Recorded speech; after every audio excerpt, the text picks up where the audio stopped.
Baiklah, saya Ananta Surendra Ramadan dengan NIM C0C0 18001 akan mempresentasikan aspek fiskal dari aset lancar berupa beban dibayar di muka.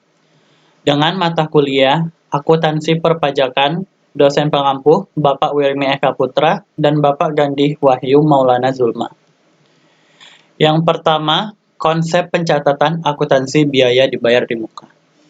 Biaya dibayar di muka adalah biaya yang dibayar sebelum menggunakan jasa atau barang yang akan digunakan. Anda dikenakan biaya ini ketika Anda membayar sesuatu yang akan Anda terima dalam waktu dekat. Setiap kali Anda membayar sesuatu sebelum menggunakannya, Anda harus mencatatnya sebelum entry biaya dibayar di muka.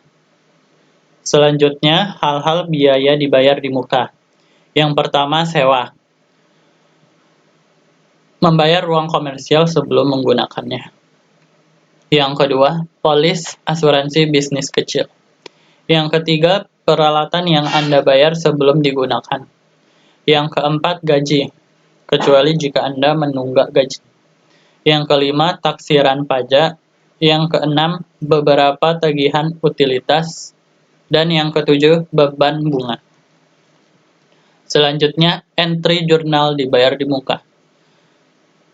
Entry jurnal prepaid expense dalam pembukuan Anda pada saat pembelian, sebelum menggunakan barang atau layanan. Sebelum membuat jurnal ini, Anda harus memahami bagaimana setiap akun utama dipengaruhi oleh debit dan kredit. Aset dan biaya meningkat melalui debit dan dikurangi dengan kredit. Selanjutnya, aspek perpajakan atas sewa tanah dan bangunan. Pada dasarnya, terdapat dua aspek perpajakan atas sewa tanah dan bangunan, yakni PPh Pasal 4 Ayat 2 dan PPN, atas pembayaran biaya sewa tanah dan bangunan oleh suatu perusahaan. Maka perusahaan wajib memotong dan menyetorkan PPh Pasal 4 Ayat 2 sebesar 10% dikali seluruh biaya sewa.